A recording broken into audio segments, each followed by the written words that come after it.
Welcome to Discipleship Transform, where we think clearly, love faithfully, and live courageously. I am Dr. Giselle Gerena, and I am so happy to be here with you again. Here is the question for tonight. How can I be doing so much for God and still feel so far from Him? Maybe some of you are saying, I'm serving in the church, in the ministry, I'm leading a team in the church, in the ministry. I'm showing up for everything the church and the ministry has to offer. I'm helping people. I'm carrying a lot of responsibility. And yet, underneath all that activity, there is a quiet reality that's in your heart. The truth is that you're tired, you are dry, and you feel spiritually empty. Not because you don't love God. I think you really do love God, but it's because something has been replaced quietly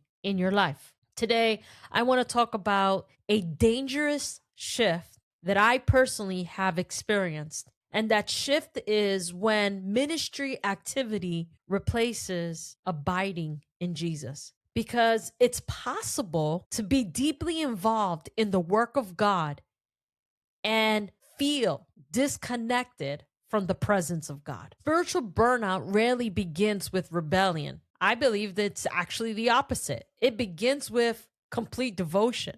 You say yes to serving. You say yes to leading. You say yes to helping. As a matter of fact, you're the one stepping in every time there is a need. You're busy. You're active. You feel needed. You're valued. But something begins to shift. Your schedule begins to grow, but your stillness with God begins to shrink. Your responsibilities begin to increase, but your intimacy with God decreases. Your output expands, but your inner life is weakened. And because everything you are doing is for God, you don't immediately recognize the drift. That is what makes this so dangerous. In John chapter 15, listen carefully to what Jesus has to say. In verses 4-5, he says, "Remain in me as I also remain in you. No branch can bear fruit by itself. It must remain in the vine. Neither can you bear fruit unless you remain in me." Notice what Jesus does not say. He does not say work harder. He does not say serve more. He does not say do more for the kingdom. He says remain, abide, and stay connected. Because fruit is not produced by effort alone. Fruit is not produced by activity. Fruit is not produced by your busyness. Fruit is produced by connection, intimacy with God.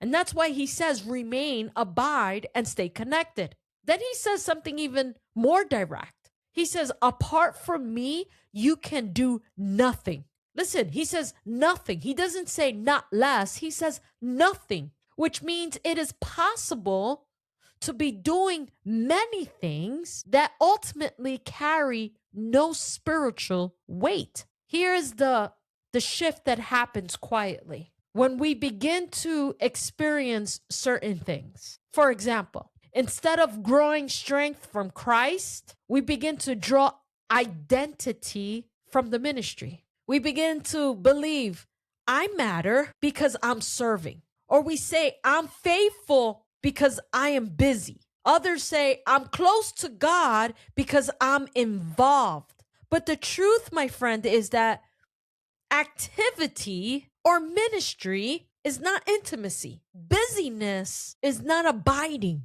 You can easily lead a ministry and neglect your own soul. You can preach a powerful sermon and not pray. You can help others grow, mentor people, but quietly you are drifting away. And the danger is this: activity can mask emptiness. Spiritual burnout does not always look like a collapse.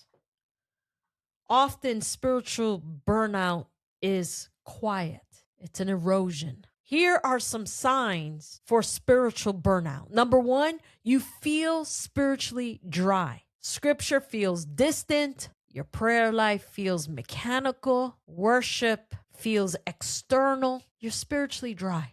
The second thing is you're constantly tired, but not just physically. You're emotionally drained. You're mentally fatigued. You're spiritually depleted. 3, you begin to serve out of obligation instead of joy. What once gave you life now feels like a heavy burden. You're spiritually burned out if you lose sensitivity to God's presence. You're active, you're busy, but you're not attentive to the presence of God. You're spiritually burnt out if you start measuring your faith by your output. In other words, you're asking, how much am I doing? And how that replaces, how deeply am I abiding in God? Hello, I want to take this time to invite you to go ahead and please like and subscribe to my channel. If you have been blessed by anything I've been saying, you can help out this channel by liking and subscribing. So please take a moment and do that. I would love for you to support this ministry by going ahead and scanning that QR code. Go ahead and scan that QR code, visit my Amazon store, and purchase one or both of these books. I've had the privilege of writing them, and I know that you will be blessed by them. So go ahead, scan that QR code, visit my Amazon store, and purchase your book today. I want to say that if you are spiritually burnt out, this is not failure. Burnout is actually a warning. And why does this happen in our church culture? Church culture often unintentionally reinforces the spiritual burnout pattern.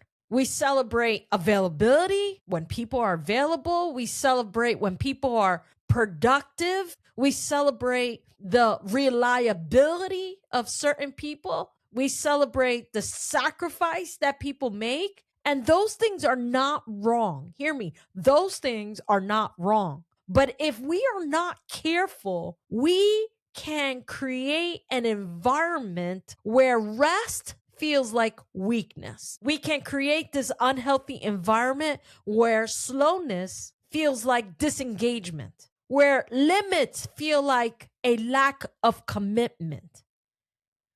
And people begin to believe that if I slow down, then I'm letting God down. But God is not dependent on your exhaustion. He is inviting you into his presence. In Luke chapter 10, we see the story of Martha and Mary. We know the story. Martha is busy serving, and Mary is sitting at the feet of Jesus. And Martha becomes incredibly frustrated, and she says, Lord, don't you care that my sister has left me to do the work by myself? And Jesus responds and says, Martha, Martha, you are worried and upset about many things, but few things are needed, or indeed only one. Then Jesus says, Mary has chosen what is better. Notice here, Martha was not doing something sinful. She was doing something good, but she allowed activity, ministry, serving to replace attention, to replace intimacy with Jesus. And Jesus gently reorders her priorities and teaches her,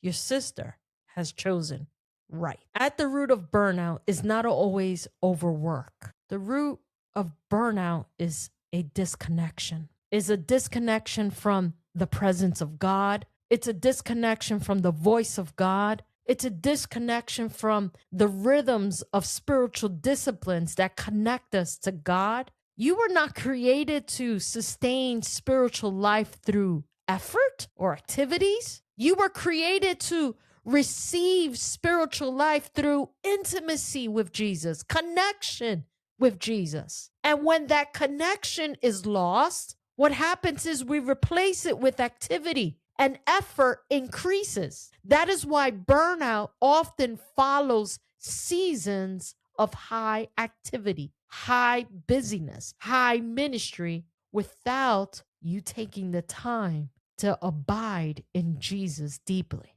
So if you find yourself in that season where you're so busy and you're feeling burned out, you're feeling exhaustion, how do you come back? How do you return? And you don't return to abiding by doing more things. You return to abiding the way Jesus told Martha. Choose the right thing. Reorder your priorities. Here are 3 invitations for you today. Reprioritize presence over productivity. Spend time with God that is not tied to any type of output. In other words, no sermon preparation, just reading God's word.